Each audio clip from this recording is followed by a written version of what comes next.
Salut à tous, bienvenue sur la chaîne La Lumière du Monde.tv. Aujourd'hui, nous allons parler des deux pièges de la prophétie. Les deux pièges qu'il y a dans la prophétie. Alors, si vous n'êtes pas encore abonné à cette chaîne, faites-le, que l'Éternel vous bénisse. Chaque samedi, nous publions de nouvelles vidéos d'édification. Bon, nous disons tout à l'heure que nous allons parler des deux pièges de la prophétie. D'abord, c'est quoi la prophétie? La prophétie, c'est le fait de prendre des messages d'un être supérieur, d'un être suprême, et de l'annoncer aux humains, de l'annoncer aux hommes. La prophétie annonce le futur. Que le Seigneur soit avec nous. Et le but, quand Dieu donne une prophétie à sa nation, le but, c'est de le renforcer. Le but, c'est de la renforcer. Quand tu es dans certaines difficultés, dans certains problèmes, la prophétie arrive vers toi pour te renforcer, pour te rassurer. Le second but, dans lequel le Seigneur envoie encore des prophéties à des hommes, à son peuple, c'est pour le mettre en garde. On t'informe, on te met en garde. Si tu ne changes pas de vie, tu ne fais pas ci, ça, voilà ce qui pouvait t'arriver.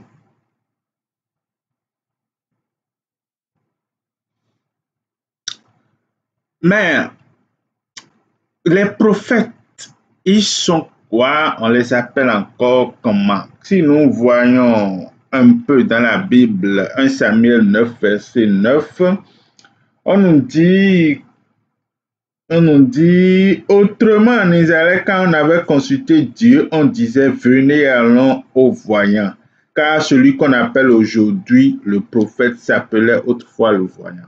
Donc, les prophètes sont encore appelés des voyants. Dans l'Ancien Testament, c'est des voyants. Et leur travail même, c'est des voyants.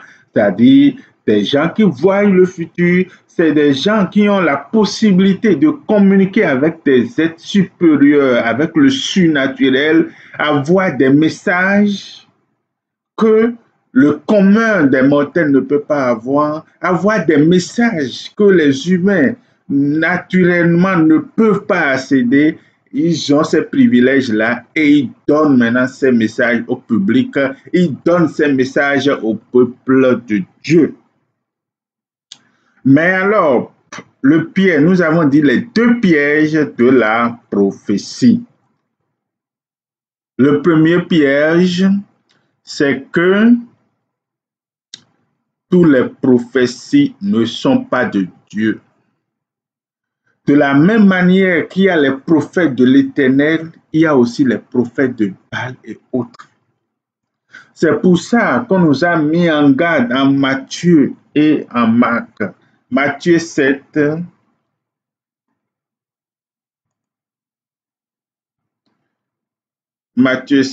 verset 15. Matthieu 7, verset 15. Nous allons lire rapidement. Matthieu 7, verset 15. Il est dit, gardez-vous des prophètes. Ils viennent à vous en vêtements de brebis, mais au-dedans, ce sont des loups ravisseurs. Marc 13, verset 22, on nous dit quoi là-bas? Marc 13, verset 22. Car il s'élèvera de faux Christ et de faux prophètes. Ils feront des prodiges et des miracles pour séduire les élus. S'il c'était possible. S'il était possible. Vous voyez donc, tous les prophéties ne sont pas de Dieu. Et aujourd'hui, nous constatons que nous, enfants de Dieu, aujourd'hui, nous courons trop derrière la prophétie. Nous mélangeons les prophètes. Aujourd'hui, c'est tel prophète, demain, c'est l'autre prophète, et nous accumulons tout ça ensemble. Quand tu te présentes devant un prophète qui n'est pas de Dieu, qui est de Baal, un prophète qui n'est pas de Dieu, en prophétisant sur ta vie, ces esprits rentrent dans ta famille, ces esprits rentrent dans ta maison pour que lui puisse voir tout ça. Mais après, il laisse des choses en toi. Il laisse ses démons en toi. Il laisse ses esprits dans ta famille. Et ces esprits sont chargés de bouleverser tout dans la famille. Donc, quand tu cours de prophète en prophète, quand tu cours derrière les prophéties et tu tombes sur les prophètes qui ne sont pas de Dieu, ils peuvent compliquer complètement ta vie. Ils peuvent mélanger le plan de Dieu pour toi. Le plan, ce que Dieu a prévu pour toi ne sera plus réalisé. Et c'est ce qu'il désire maintenant, ce qu'il prophétise sur toi, c'est ça qui va désormais s'opérer parce que c'est toi-même qui t'es donné à eux. C'est pourquoi on nous invite dans la parole de Dieu de discerner les esprits. Ce n'est pas devant tous les prophètes qu'il faut aller. Il faut que toi-même, en tant que chrétien, tu arrives à quand même discerner, à observer et savoir réellement que celui-ci, c'est l'Esprit de Dieu qui l'anime avant d'aller te présenter. Pour ne pas inviter d'autres démons, d'autres esprits méchants dans ta famille, dans ton foyer, dans ta vie, pour bouleverser le plan de Dieu pour toi. Ça, c'est le premier piège, le fait de courir derrière des prophéties de gauche à droite. On tombe sur des prophètes qui ne sont pas de l'Éternel. On a des prophéties qui ne viennent pas de Dieu et qui viennent chambouiller tout dans notre vie. Que l'Esprit de Dieu nous protège et nous en épargne. Alors, le second piège, c'est que nous nous précipitons. C'est vrai, on suppose que tu es tombé sur un prophète de l'Éternel, un bon prophète de l'Éternel, et il t'a prophétisé exactement ce que Dieu a prévu pour toi. Il t'a donné le message de l'Éternel pour ta vie, pour ta famille. Maintenant, tu te précipites sur cette prophétie avant même le temps. Si je prends exemple, on a annoncé à un enfant de Dieu, à un chrétien, qui va rencontrer un homme en Côte d'Ivoire, alors que lui, il est togolais, qui va rencontrer un homme en Côte d'Ivoire, et c'est cet homme-là qui va apporter beaucoup de bénédictions. C'est cet homme que Dieu va utiliser pour changer beaucoup de choses dans sa vie et dans sa famille. Alors, mon frère chrétien a toutes ces idées sur cette prophétie. Dans le plan de Dieu, cette prophétie va se réaliser après 15 ans. C'est encore dans 15 ans. Mais comme le prophète n'a pas précisé l'année, lui, chrétien, quand il a reçu la prophétie, tout le temps il réfléchissait sur ça. Et donc lui-même, il a cherché les moyens. Et 2 ans après la prophétie, il est allé en Côte d'Ivoire. Alors que si les choses se passaient normalement, sans qu'il ne prenait pas connaissance de la prophétie, il devrait aller là-bas après 15 ans, et c'est là qu'il va rencontrer l'homme qui va changer sa vie. C'est là-bas qu'il va rencontrer, après 15 ans, dans 15 ans, il va rencontrer l'homme qui va apporter des améliorations dans sa famille, qui va changer complètement sa vie. Et c'est de cet homme que parlait la prophétie, mais la prophétie n'a pas annoncé l'année. Donc, lui, il est allé très tôt, 2 ans, il a cherché les moyens, il a cherché coûte que coûte à aller là-bas parce qu'il a entendu que c'est là-bas il va rencontrer quelqu'un qui va changer sa vie. Alors, il va partir avant l'heure et donc la prophétie ne se réalisera pas. Il va partir là-bas pour galérer et pour dire après que la prophétie ne s'est pas réalisée, puisque il peut aller là-bas, faire 5 ans et puis trouve que ça ne va pas, il descend encore au pays, ou bien il est resté jusqu'à 14e année, c'est là il est descendu, et puis il n'est plus reparti, le temps est passé et la prophétie ne s'est plus réalisée parce qu'il a pris connaissance.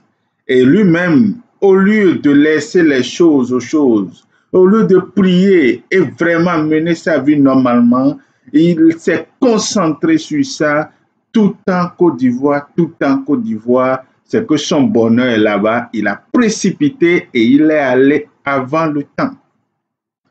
Si nous allons, ça c'est le second piège. Le premier piège, c'est que tu es tombé sur un faux prophète et donc il a mis ses esprits en toi pour bouleverser complètement ta vie. Et c'est très grave. Le second piège, c'est que tu es tombé sur un bon prophète, mais tu es cramponné sur la prophétie, tu as toutes ces idées sur la prophétie et tu te précipites sur elle avant le temps. Et donc, la prophétie ne va plus arriver à son accomplissement. Maintenant, si nous rentrons un peu dans la Bible, nous allons prendre l'exemple de Samson dans Juge. Dieu avait un merveilleux plan pour Samson, mais comme c'était déjà annoncé avant sa naissance, quand lui-même il est venu, il a pris connaissance, il cherchait coûte que coûte, nous n'allons pas lire l'histoire, puisque c'est vraiment long, il a cherché coûte que coûte à avoir des liens avec les Philistins, parce que c'était dit que c'est lui le sauveur d'Israël, c'est lui qui va sauver Israël de la main des Philistins. Donc il cherchait coûte que coûte à avoir des relations avec les Philistins jusqu'à aller pour épouser une Philistine. Ce que ses parents ont refusé, mais il a fait. C'est ce que lui veut, il a fait. En Israël, il existait des lois. Tu ne peux pas épouser une femme d'une autre tribu, mais malgré toutes ces lois, il a piétiné parce qu'il se prenait déjà comme le Tout-Puissant d'Israël, le libérateur. Donc, il est donc parti prendre une femme philistine. Il a précipité les choses à sa manière. Il a précipité les choses. C'est ça la réalité, je vous dis. La réalité, c'est qu'il a précipité les choses parce que Dieu ne fait jamais un mauvais plan sur ses enfants. Et quand il a précipité, qu'est-ce qui s'est passé? Finalement, il est devenu esclave. Normalement, les Philistins devraient avoir peur d'Israël parce que Samson est parmi eux. Mais qu'est-ce qui est arrivé? Ils ont un semblant de peur. Mais après, ils ont pris Samson comme esclave. Et Samson est devenu leur esclave. Et c'est là-bas, comme c'est déjà une prophétie, et cette prophétie, Dieu doit venir dans l'accomplissement. Dieu a forcé les choses pour qu'il puisse, malgré qu'il est aveugle, qu'il puisse se saisir des piliers pour faire mourir des milliers de Philistins. Mais là, ce n'est pas le plan de Dieu, c'est que Dieu a forcé pour que son dessein puisse arriver. Sinon, le vrai plan de Dieu, Samson devrait rester en Israël, faire les choses normalement et les Philistins auront complètement peur. Ils ne va pas être esclave. Dieu ne fait jamais de mauvais plans sur ses enfants. Même pour l'accomplissement de ses desseins, il ne fait pas de mauvais plans. Dieu n'a jamais prévu que Samson aille là-bas comme esclave avant de libérer le peuple. Non, c'est parce que lui-même s'est précipité sur la prophétie, qu'il a eu les conséquences et Dieu a forcé les choses pour que au moins on ait l'idée que le dessein, la prophétie annoncée s'est réalisée. Sinon, Samson devait rester en Israël, mener la guerre et les filles rester à la tête de l'armée d'Israël et combattre chaque fois les Philistins jusqu'à ce que les Philistins auront complètement peur d'Israël et Samson serait toujours en Israël en tant que juge pendant longtemps avant de mourir. Mais il a précipité les choses. Il a précipité les choses et les choses sont arrivées précipitamment et il est parti comme ça. Il est mort. Puisque la vraie victoire, c'est que tu as la victoire et tu es en vie. C'est ça la vraie victoire. Mais tu as la victoire, tu as un semblant de victoire et toi-même tu es mort. Ça, ce n'est pas le plan de Dieu. Entre Satan et Dieu, la différence est nette. D'abord, Dieu, c'est le créateur. Satan, il a été créé. Et il y avait déjà une guerre. Et tout le monde est d'accord en esprit, spirituellement, tout le monde est d'accord. On connaît déjà le plus fort. Il n'y a plus cette guerre-là. On connaît déjà le plus fort. Donc, ce n'est plus une discussion. Alors, nous avions dit, le thème sur lequel nous travaillons, c'est que les deux pièges de la prophétie. Et nous avions expliqué que le premier piège, c'est le fait de tomber sur des faux prophètes. Les prophètes qui vont mettre des démons, des esprits dans ta vie, dans la vie de ta famille pour contrôler la famille, pour contrôler ta vie, afin que eux, ceux qui déclarent sur ta vie, puissent venir, puissent s'appliquer.